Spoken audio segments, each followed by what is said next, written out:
बच्चों नमस्कार। आज हम लोग कारक के विषय में जानेंगे। आज का विषय है कारक, जिसकी व्याकरण में जानना हमारे लिए अनिवार्य है। कारक की जानकारी हम क्यों लेते हैं, सेंटेंस में, वाक्य में इसकी क्या महत्व है, जाने। संज्ञा या सर्वनाम, जैसा कि आपने पिछले वीडियो में जानकारी प्राप्त की संज्ञा सर्वनाम के बारे में। संज्ञा सर्वनाम के जिस रूप से वाक्य के अन्य शब्दों से उसके संबंध का ज्ञान होता है, किसी भी वाक्य में जो रिलेशन को दर्शाता है वही कारक कहलाता है।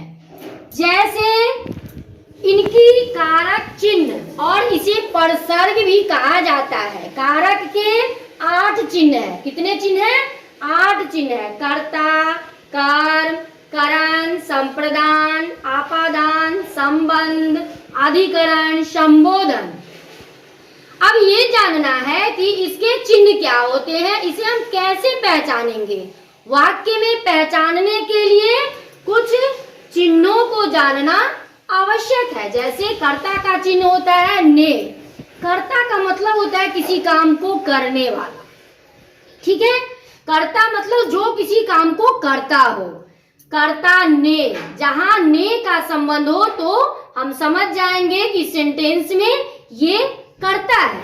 कर्म को, यानी किसी भी काम को कौन करता है? कर्ता। कर्ता कर्ता जो होता है किसी काम को करता है।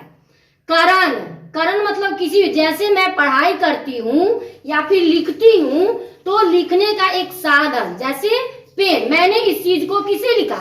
मैं हो गई कर्ता और कर्म हो गया लिखना, और जिसके द्वारा लिखा जाता है, जैसे ये मार्कर, इस मार्कर के द्वारा मैंने इसे लिखा। अगला संप्रदान। संप्रदान का मतलब होता है को, के लिए। आगे हम इस पे चर्चा करेंगे। आपादान से, यानी अलग होना, अलगाव का जो संबंध बताता है वो आपादान कहलाता है।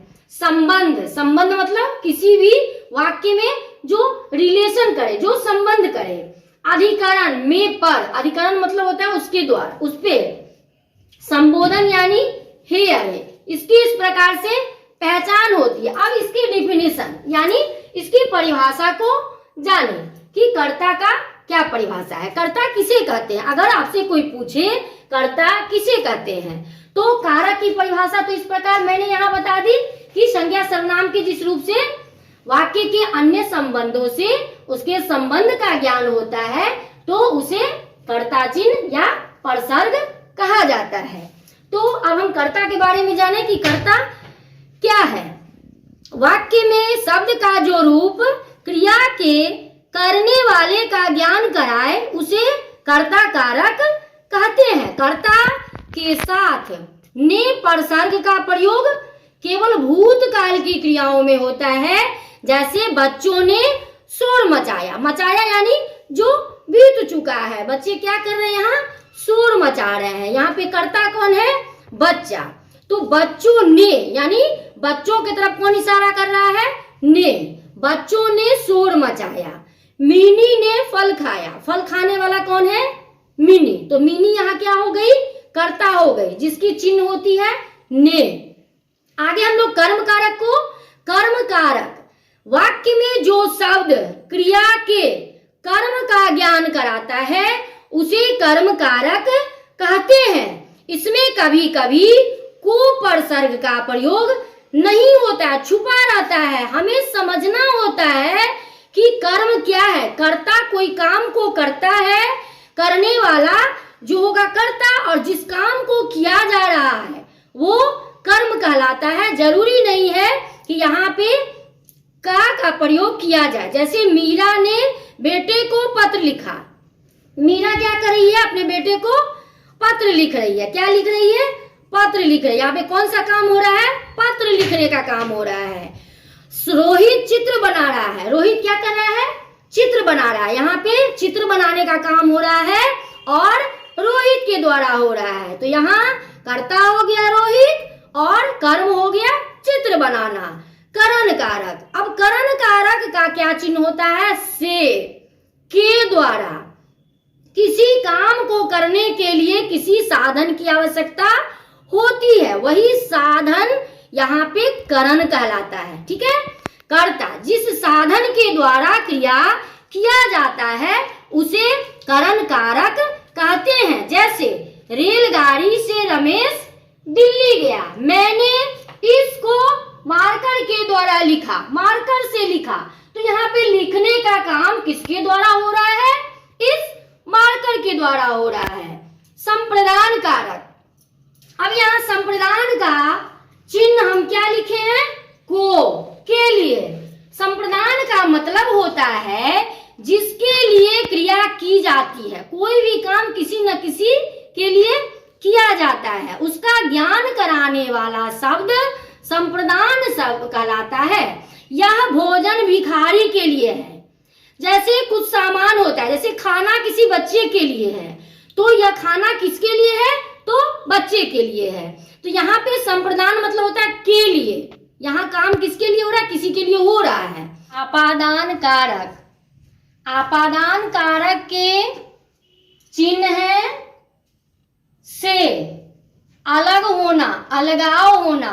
ठीक है, संज्ञा या सर्वनाम के जिस रूप से, जिसके द्वारा एक वस्तु का दूसरी वस्तु से अलग होने का ज्ञान होता है, उसे आपादान कारक कहते हैं।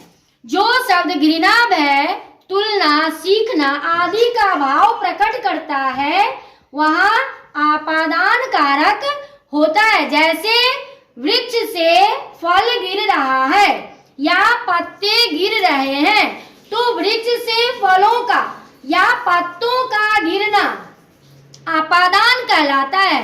आपादान कारक और करण कारक दोनों में से परसर्ग लगता है, परंतु आपादान का से अलगाव, परंतु करण का से साधन होता है। इन दोनों से में अंतर है जो वाक्य के चिन्हों के द्वारा समझा जाता है। ठीक है, जैसे मार्कर से लिखना, ये करण कारक की से है, और पेड़ से पत्ते गिरना आपादान कारक की। ये दोनों की पहचान है जो सेंटेंस या वाक्य में किया जाता है।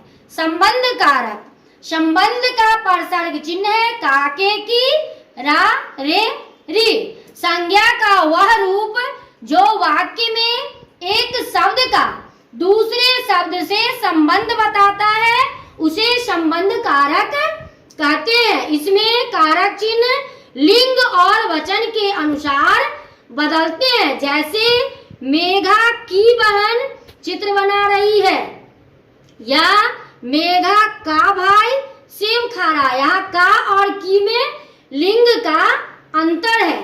ठीक है, अधिकरण कारक, अधिकरण का चिन्ह होता है में, पर।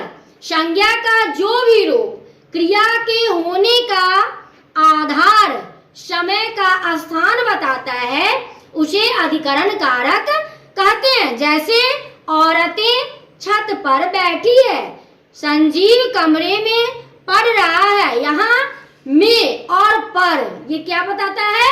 अधिकरण कारक की पहचान दिलाती है। लास्ट और आठवां कारक संबोधन कारक। संबोधन कारक के चिन्ह है हे, अरे। किसी को संबंधित करने के लिए, पुकारने के लिए जिन शब्दों का प्रयोग किया जाता है उन्हें संबोधन। संबोधन का मतलब क्या होता है? मतलब किसी को संबोधन करना कहते हैं। जैसे हे प्रभु हमारी रक्षा करना, जैसे यहाँ भगवान को संबोधित करके रक्षा करने के लिए कहा जा रहा है। अरे रवि तुम भी आ गए। इस प्रकार से जो वाक्य में परिवर्तित होता है, जो दिखता है, वो कारक संबोधन कारक कहलाते हैं। इस प्रकार से हमने कारक की 8 विभक्तियों की चर्चा की। तब तक के लिए धन्यवाद।